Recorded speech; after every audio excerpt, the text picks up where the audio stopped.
आज मैं एक और नए टॉपिक के साथ हाजिर हुआ हूँ। विच oil is used in transformer. ये ट्रांसफार्मर के अंदर कौन सा ऑयल यूज किया जाता है और जो ट्रांसफार्मर के अंदर ऑयल यूज किया जाता है उसकी टाइप्स क्या होती हैं। आज हम लोग इस चीज को डिटेल के साथ डिस्कस करते हैं। तो सबसे पहले ना मिनरल ऑयल, जो हम लोग ट्रांसफार्मर के अंदर ऑयल यूज करते हैं ना उसको मिनरल ऑयल कहते हैं। मीन्स के जैसे ही सीनियर पूछते हैं या इंटरव्यूअर क्वेश्चन पूछता है कि ट्रांसफार्मर के अंदर कौन सा ऑयल यूज किया जाता है, तो मोस्टली स्टूडेंट जो कहते हैं ना कि मिनरल ऑयल्स, ये जो आंसर है ना ये इनफ नहीं है। तो इसकी आगे मिनरल ऑयल की फर्दर टाइप्स होती हैं, जिसमें से नाफ्ता बेस्ड ऑयल और पैराफाइन बेस्ड ऑयल, ये दो तरह के टाइप्स के ऑयल होते हैं। मिनरल ऑयल की ये टाइप्स हैं, तो इनको थोड़ा सा डिटेल के साथ डिस्कस करते हैं। जो नेफ्था बेस्ड ऑयल है वो हम लोग वहां यूज करते हैं जिन ट्रांसफार्मर की लो रेटिंग होती है। तो उधर हम लोग यूज करते हैं, मीन्स के उनका जो करंट है ना वो लो होता है। मीन्स के स्मॉल ट्रांसफार्मर में हम लोग यूज करते हैं नेफ्था बेस्ड ऑयल का।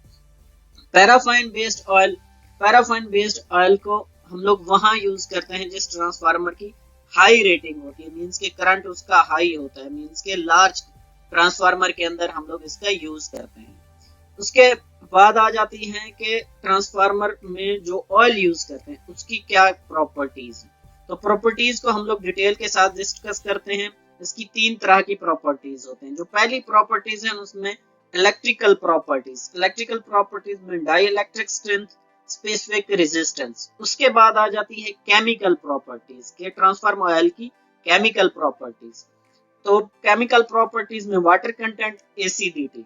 उसके बाद जो तीसरी टाइप आ जाती है ना प्रॉपर्टीज की ट्रांसफार्मर ऑयल की, फिजिकल प्रॉपर्टी, जिसमें viscosity, flash point, pour point.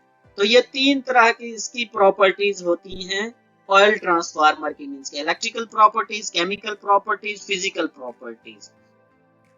तो हम लोग आगे देखते हैं कि why oil used in transformer. Transformer के अंदर ऑयल यूज करने का मकसद क्या होता है, ये तो अभी हम लोगों ने देख ली उसकी टाइप्स कौन कौन से होगी ना, कि हम लोग ट्रांसफार्मर के अंदर ऑयल यूज ही क्यों करते हैं। तो उसमें ट्रांसफार्मर प्रोवाइड कूलिंग, जो ऑयल होता है ना वो ट्रांसफार्मर को कूलिंग प्रोवाइड करता है। प्रोवाइड इंसुलेशन, ट्रांसफार्मर को इंसुलेशन प्रोवाइड करता है और प्रोटेक्शन प्रोवाइड करता है।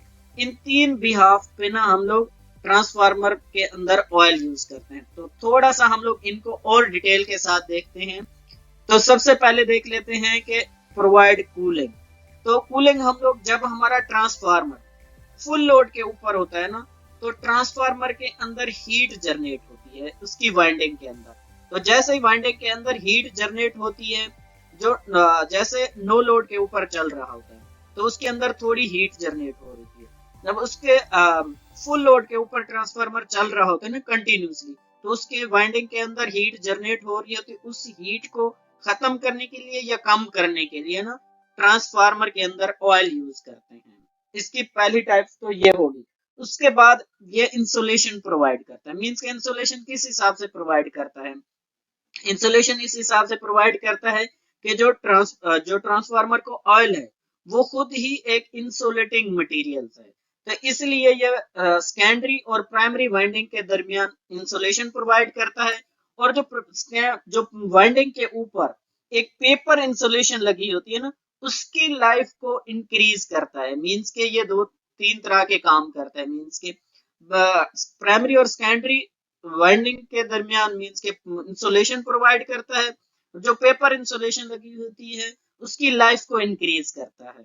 उसके बाद अगर हम लोग ट्रांसफार्मर के अंदर ना ऑयल यूज नहीं करते तो कंटिन्यूसली उसके अंदर हीट जनरेट होती रहती है, तो वाइंडिंग उसकी ऐसी हो जाती है, उनकी हालत खराब हो जाती है, उनकी वाइंडिंग खराब होना शुरू हो जाती है अगर ट्रांसफार्मर के अंदर हम लोग ऑयल यूज ना करें तो। उसके बाद आ जाती है प्रोवाइड प्रोटेक्शन। मींस के ऑयल ट्रांसफार्मर को प्रोटेक्शन भी प्रोवाइड करता है। वो किस हिसाब से करता है, अगर ट्रांसफार्मर के अंदर इंटरनल कोई फॉल्ट आ जाता है तो उसके अंदर ऑयल जो है ना, जो ट्रांसफार्मर को ऑयल है वो डीकम्पोज होना शुरू हो जाता है डिफरेंट गैसेस में। मींस के जैसे ही ट्रांसफार्मर को ऑयल डीकम्पोज होता है डिफरेंट गैसेस में, तो वो गैसेस बाहर निकलना शुरू हो जाती है, वो कंजर्वेटर टैंक की तरफ जाती है। तो कंजर्वेटर टैंक के मिडल में बुकर्स रिले लगी होती है। जैसे ही कुछ गैसेस बुकर्स रिले से पास होती हैं तो बुकर्स रिले ऑपरेट हो जाती है। जैसे ही बुकर्स रिले ऑपरेट होती है वो सर्किट को ट्रिप करा देती है। तो जो भी इंटरनल फॉल्ट होता है तो उससे हमारा ट्रांसफार्मर सेफ हो जाता है, इंटरनल फॉल्ट से एक जो भी इंटरनल फॉल्ट आता है तो बुकर्स रिले उसको सर्किट को ट्रिप करा जाती है। उम्मीद करता हूँ ये वीडियो आपके लिए हेल्पफुल होगी। ऐसी अच्छी अच्छी वीडियो के लिए मेरे चैनल को लाइक और सब्सक्राइब कर दें।